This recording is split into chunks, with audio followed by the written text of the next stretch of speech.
ஆண்டவரும் இரட்சகருமான இயேசு கிறிஸ்துவின் நாமத்தில் உங்கள் யாவருக்கும் என் அன்பின் வாழ்த்துக்களை தெரிவித்துக் கொள்கிறேன். இது தேவனின் வார்த்தை வெளிப்படும் நேரம். தேவ செய்தியின் தலைப்பு, தேவன் யாரை சிட்சிக்கிறார். ஹல்லேலூயா. என் அன்பு சகோதரனே சகோதரியே, இந்த நாள்ல கூட பாருங்க, அநேக நேரங்கள்ல நம்முடைய வாழ்க்கையில சிட்சைகள் வரும்பொழுது நம்ம அநேக நேரங்கள்ல சோர்ந்து போய் கொண்டிருக்கிறோம். ஏன் என்னுடைய வாழ்க்கையில மாத்திரம் சிட்சைகள் காணப்படுது? ஏன் என் வாழ்க்கையில மாத்திரம் பிரச்சனைகள், போராட்டங்கள், வியாதிகள், நிந்தைகள், அவமானங்கள் சொல்லிட்டு அநேக நேரங்கள்ல நம்ம வாழ்க்கையில பிரச்சனைகள் வரும்பொழுது, சிட்சைகள் வரும்பொழுது நாம் என்ன பண்றோம்னா அநேக நேரங்கள்ல சோர்ந்து போய் காணப்படுகிறோம். ஆகவேதான் பாருங்க, தேவன் யாரை சிட்சிக்கிறார் அப்படின்னு சொன்னால் எடுத்து வாசிப்போம். எபிரேயரின் புஸ்தகம் 12ஆம் அதிகாரம் 5ஆம் வசனம் 6ஆம் வசனத்தை வாசிக்கும் பொழுது, அன்றியும் என் மகனே, கர்த்தருடைய சிட்சையை அற்பமாக எண்ணாதே, அவரால் கடிந்து கொள்ளப்படும் பொழுது சோர்ந்து போகாதே. கர்த்தர் எவனிடத்தில் அன்பு கூறுகிறாரோ அவனை அவர் சிட்சித்து தாம் சேர்த்து கொள்கிற எந்த மகனையும் தண்டிக்கிறார் என்று பிள்ளைகளுக்கு சொல்லுகிறது போல உங்களுக்கு சொல்லியிருக்கிற புத்திமதியை மறந்தீர்கள். ஹல்லேலூயா. அன்றைக்கு சொல்றாங்க, புத்திமதியை நீங்க என்ன பண்ணிட்டீங்க? மறந்துட்டீங்க. சிட்சைகள் யாருக்கு வரும்னு சொன்னா, தேவன் எவனிடத்துல அன்பு கூறுகிறாரோ அவனை தேவன் சிட்சிப்பாராம். ஹல்லேலூயா.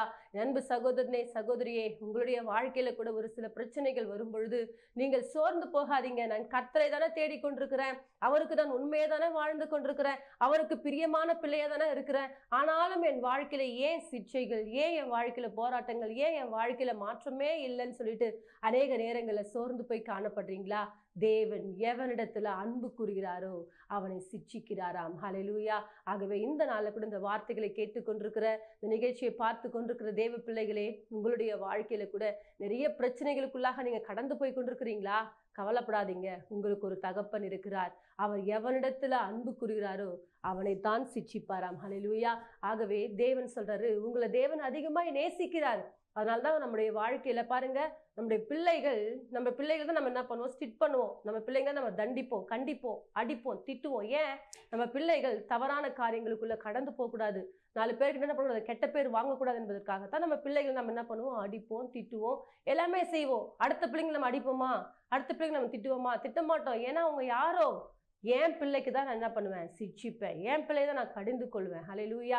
ஆகவேதான் இன்றைக்கு கூட இந்த வார்த்தைகளை கேட்டுக்கொண்டிருக்கிற தெய்வ பிள்ளைகளே, உங்களுடைய வாழ்க்கையில கூட சிட்சைகள் வருதா? உங்களை தேவன் அதிகமாய் நேசிக்கிறார். ஹல்லேலூயா. எவனிடத்துல அன்பு கூறுகிறாரோ அவனை சிட்சிக்கிறார். ஹல்லேலூயா.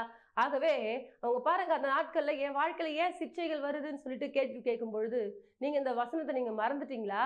இந்த காரியங்களை மறந்துட்டீங்களான்னு சொல்லிட்டு கேட்கிறாரு. ஆகவே இந்த நாள்ல கூட நம்முடைய வாழ்க்கையில சிட்சைகள் வரும்பொழுது நீங்கள் அதை சகித்துக் கொள்வீர்கள் என்று சொன்னால் கர்த்தர் உங்களுடைய வாழ்க்கையில பெரிய காரியங்களை செய்வார். ஹல்லேலூயா. ஆகவே எடுத்து வாசிப்போம். வெளிப்படுத்தலின் புஸ்தகம் 3ஆம் அதிகாரம் 19ஆம் வசனத்தை வாசிப்போம். நான் நேசிக்கிறவர்கள் எவர்களோ அவர்களை கடிந்து கொண்டு சிட்சிக்கிறேன், ஆகையால் நீ ஜாக்கிரதை அடைந்து மனம் திரும்பு. ஹல்லேலூயா. நான் யாரை நேசிக்கிறேனோ அவர்களை என்ன பண்றேன்னா கடிந்து கொண்டு அவர்களை நான் சிட்சிக்கிறேன். ஹல்லேலூயா. அழகா தேவனுடைய வார்த்தையில சொல்றாரு, நான் யாரை அதிகமா நேசிக்கிறேனோ அவர்களை கடிந்து கொள்ளுவேன், அவர்களை சிட்சிப்பேன். ஆகவே நீ என்ன பண்ணு? நீ தேவனுடைய வார்த்தைகளை கேட்டு ஜாக்கிரதையா இருந்து மனம் திரும்புன்னு சொல்றார். ஒருவேளை இன்றைக்கு தேவன் நம்மளை சிட்சிக்கிறார் என்று சொன்னால், நம்மை கடிந்து கொள்கிறார் என்று சொன்னால், மகளே இது தவறு, மகனே இது தவறு, இந்த வழியில போகாத, இப்படி பண்ணாத, இப்படி செய்யாதேன்னு சொல்லிட்டு ஒரு சில காரியங்கள் நமக்கு தேவன் உணர்த்துறாருன்னு சொன்னா உடனே அந்த காரியங்களை விட்டு நம் மனம் திரும்பக்கூடியவர்களா இருக்க வேண்டும். ஆகவேதான் ரொம்ப அழகா சொல்ற கடைசி வரையில, நீ ஜாக்கிரதையா இருந்து மனம் திரும்பு. ஹல்லேலூயா. ஏன் தேவன் நம்மை சிட்சிக்கிறார், ஏன் நம்மளை கடிந்து கொள்றார்னா, நம்ம மனம் திரும்ப வேண்டும் என்பதற்காக. பரிசுத்தம் உள்ளவன் இன்னும் பரிசுத்தமாகட்டும், நீதி செய்கிறவன் இன்னும் நீதி செய்யட்டும், அநியாயம் செய்கிறவன் இன்னும் அநியாயம் செய்யட்டும். அப்ப பாருங்க, நம்ம வாழ்க்கையில பரிசுத்தமா இருக்கிறோம் என்று சொன்னால் இன்னும் கொஞ்சம் நம்ம என்ன பண்ணுமா? பரிசுத்தமாக வேண்டும். நீதி செய்கிறோம் என்று சொன்னால் இன்னும் கொஞ்சம் நீதி செய்யக்கூடியவர்களா இருக்க வேண்டும். ஆகவே நம் சரியாய் நம்முடைய வாழ்க்கையை வாழ்வதற்காகத்தான் தேவன் நம்முடைய வாழ்க்கையிலே சிட்சைகளை அனுமதித்துக் கொண்டிருக்கிறார். ஆகவே இந்த சிட்சைகளை நீங்கள் அற்பமா எண்ணக்கூடாது. ஹல்லேலூயா. அவரால் கடிந்து கொள்ளப்படும் பொழுது நாம் சோர்ந்து போகக்கூடாது. கடிந்து கொள்ளுதல் வரும் பொழுது அதை சந்தோஷமா ஏற்றுக்கொள்ள வேண்டும். ஆகவேதான் இமைப்பொழுது உன்னை கைவிட்டேன், உருக்கமான இரக்கங்களினாலே உன்னை சேர்த்துக் கொள்வேன் என்று கர்த்தர் சொல்கிறார். அன்பு தேவஜனமே, இன்றைக்கு கூட கர்த்தர் பாருங்க, உருக்கமான அதாவது நம்ம வாழ்க்கையில சிக்ஷைகள் கொஞ்ச நேரம் தான் இருக்கும். எப்பவுமே அழுது கொண்டே இருக்க மாட்டோம். எப்பவுமே என்ன பண்ண வேதனைப்பட்டு கொண்டே இருக்கும். எப்பவுமே வியாதியில தேவன் நம்மளை விட்டுற மாட்டாரு. அதுக்கு பின்பாக ஒரு பெரிய ஆசீர்வாதத்தை கர்த்தர் வைத்திருக்கிறார். ஹல்லேலூயா.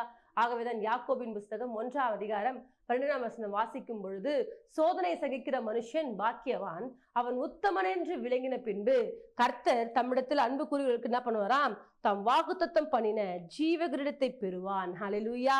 அழகா சொல்றாரு, சோதனைகளை சகிக்கிற மனுஷன் பாக்கியவான். யாரொருத்தர் சிக்ஷைகளை சகித்துக் கொண்டிருக்கிறீங்களோ, யாரொருத்தர் தண்டனைகளை தாங்கிக் கொண்டிருக்கிறீங்களோ, நீங்கள் யாராம்? பாக்கியவான்கள். ஹல்லேலூயா. பாக்கியவதிகள். உங்களுடைய வாழ்க்கையில அதிகமான பிரச்சனைகளை உங்கள் வாழ்க்கையில பார்த்து கொண்டே இருக்கிறீங்களா?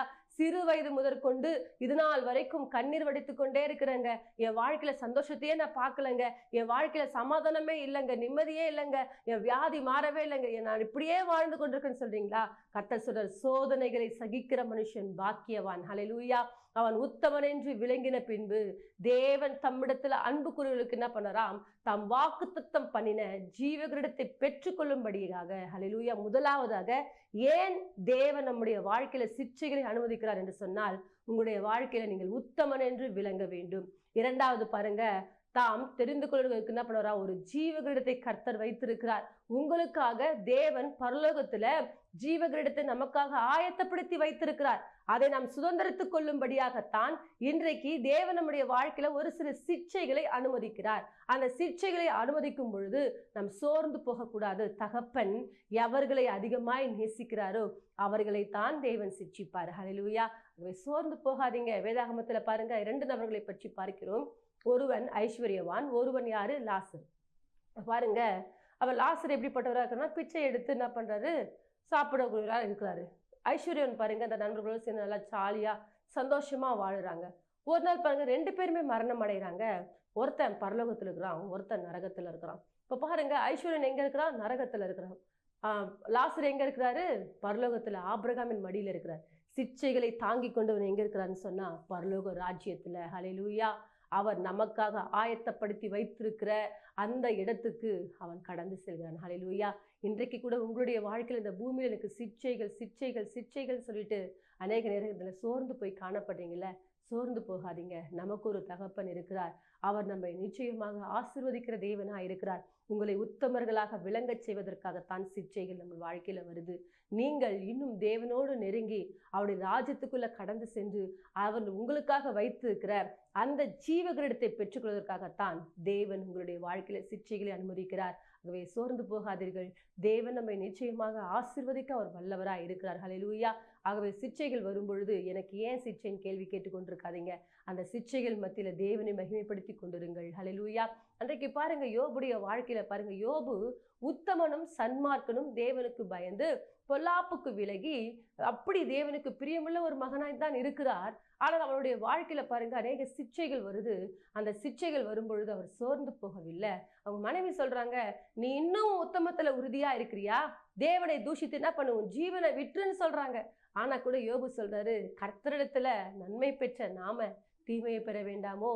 நிர்வாணியா இந்த பூமிக்கு நான் வந்தேன், நிர்வாணியா அவ்விடத்துக்கு திரும்புவேன் என்று சொல்லி அவன் வாயில ஒரு வார்த்தை கூட என்ன பண்ணலையா, குறை சொல்லவே இல்லை. ஹல்லேலூயா. பாவம் செய்யவும் இல்லை, குறை சொல்லவும் இல்லை. தேவனின் நாமத்தை என்ன பண்றது, மகிமைப்படுத்தி கொண்டிருக்கிறார். ஆகவேதான் சொல்றாரு, யோபு 23:10 சொல்றாரு, ஆனாலும் நான் போகும் வழியை அவர் அறிந்திருக்கிறார், அவர் என்னை சோதித்த பின்பு நான் பொன்னாக விளங்குவேன். ஹல்லேலூயா. இன்றைக்கு கூட இந்த வார்த்தைகளை கேட்டுக்கொண்டிருக்கிற தேவ பிள்ளைகளே, உங்களுடைய வாழ்க்கையில நீங்கள் போகிற வழியை கர்த்தர் அறிந்திருக்கிறார். உங்களுடைய வாழ்க்கையில என்ன விதமான சிக்ஷைகள் வந்தாலும், என்ன விதமான பாடுகள் வந்தாலும், என்ன விதமான பிரச்சனைகள் வந்தாலும் அவைகளை கண்டு சோர்ந்து போய் அழுது கொண்டு புலம்பிக் கொண்டு உட்கார்ந்து கொண்டு இருக்காதீங்க. உங்களுக்கு ஒரு தகப்பன் இருக்கிறார். தகப்பன் யாரை அதிகமாய் நேசிக்கிறாரோ அவரைத்தான் சிட்சிப்பாராம். இன்றைக்கு ஏன் நம்மளை சிட்சிக்கிறார்? நீங்கள் உத்தமன் என்று விளங்க வேண்டும். உங்களுக்காக வைத்திருக்கிற அந்த ஜீவகிரீடத்தை நீங்கள் பெற்றுக்கொள்ள வேண்டும்.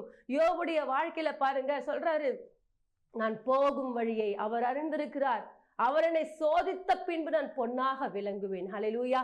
நீங்கள் பொன்னாக மாற்றப்பட வேண்டும் என்பது தேவனுடைய திட்டம். எந்த பாருங்க, ஒரு தங்கம் இருக்குன்னு சொன்னா அது எவ்வளவு தன்னை உருக்க ஒப்பு கொடுக்குதோ, அது எவ்வளவு அதிகமான வெப்பத்தை தாங்கிக் கொள்ளுதோ அது விலையேற பெற்ற தங்கமாய் மாறுகிறது. ஹல்லேலூயா. ஆகவே இன்றைக்கு கூட நீங்கள் கூட அப்படி உங்களை விட்டு கொடுக்கும் பொழுது தேவன் உங்களை விலையேற பெற்றவர்களாய் மாற்ற வல்லவராய் இருக்கிறார். அவர் என்னை சோதித்த பின்பு நான் பொன்னாக விளங்குவேன். ஹல்லேலூயா. எத்தனை பேர் சொல்ல முடியும், என்னுடைய சோதனையின் மத்தியில நான் சோர்ந்து போக மாட்டேங்க, நான் தேவனுக்காக எழும்பி பிரகாசிப்பேன். இந்த சோதனை என்ன, தேவன் இதை காட்டிலும் எவ்வளவு பெரிய பிரச்சனைகள் என் வாழ்க்கையில கொடுத்தாலும் நான் சோர்ந்து போக மாட்டேன், இன்னும் கூட நான் தேவனோடு நெருங்குவேன், தேவனோடு பழகுவேன் சொல்லிட்டு எத்தனை பேர் சொல்ல முடியும்? இன்றைக்கு கூட உங்களுடைய வாழ்க்கையில சோதனைகள் வரும் பொழுது அதை மாற்றக்கூடிய ஒரு தேவன் இருக்கிறார். நீங்கள் சோதனைகளை சகிப்பீர்கள் என்று சொன்னால் தேவன் உங்களுடைய வாழ்க்கையில வாக்குத்தத்தம் பண்ண ஜீவகிடத்தை பெற்றுக்கொள்வதற்கு உங்களுக்கு தேவன் அற்புதத்தை செய்ய வல்லவராக இருக்கிறார். ஹல்லேலூயா.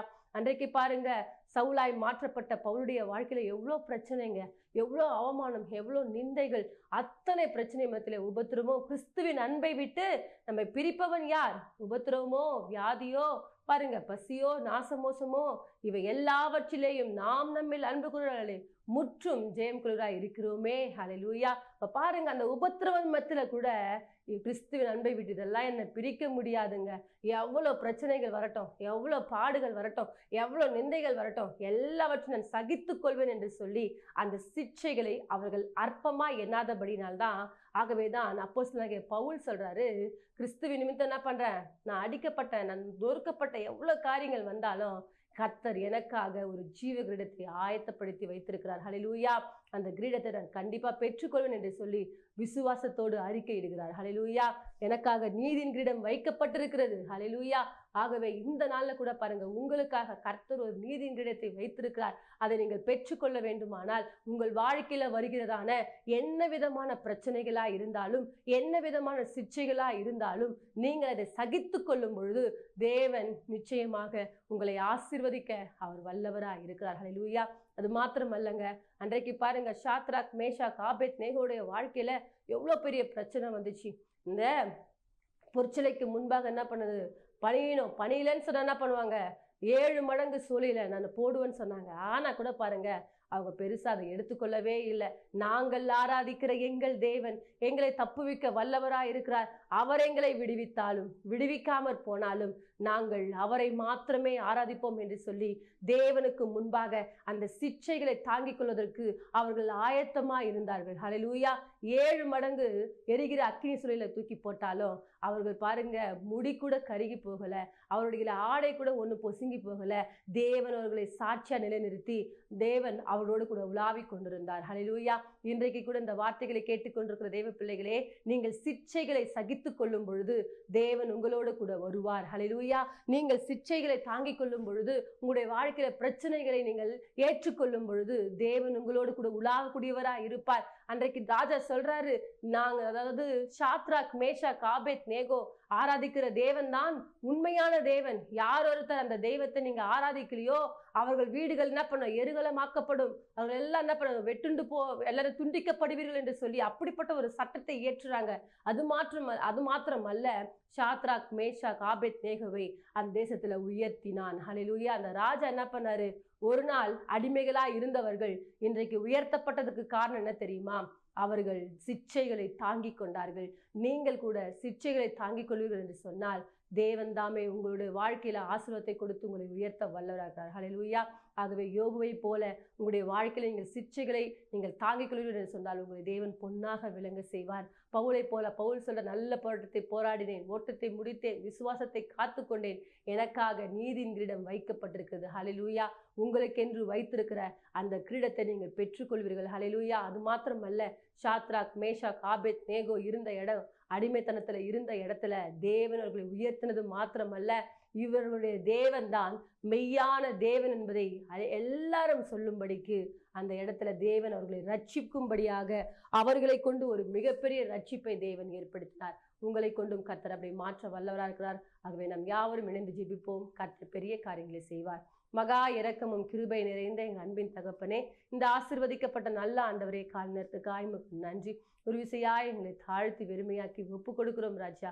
இன்றைக்கு இந்த வார்த்தைகளை கேட்டுக்கொண்டிருக்கிற ஒவ்வொரு பிள்ளைகளுடைய வாழ்க்கையிலும் என்ன விதமான சிக்ஷைகள், என்ன விதமான பிரச்சனைகள், போராட்டங்கள் வந்தாலும் அதை சகித்து கொண்டு தேவனுக்காக பக்தி வைராக்கியமாய் வாழ்வதற்கு பிள்ளைகளுக்கு நீர் இரக்கம் செய்ய போவதற்காய் ஸ்தோத்திரம் ஐயா. உங்க கிருபையுள்ள கரம் கூட இருக்கட்டும். ஆவியானவரே வழி நடத்தும். இயேசுவின் மூலமாய் ஜெபிக்கிறோம் எங்கள் ஜீவன் நல்ல பிதாவே. ஆமென். கர்த்தர் தாமே உங்களை ஆசீர்வதிப்பாராக.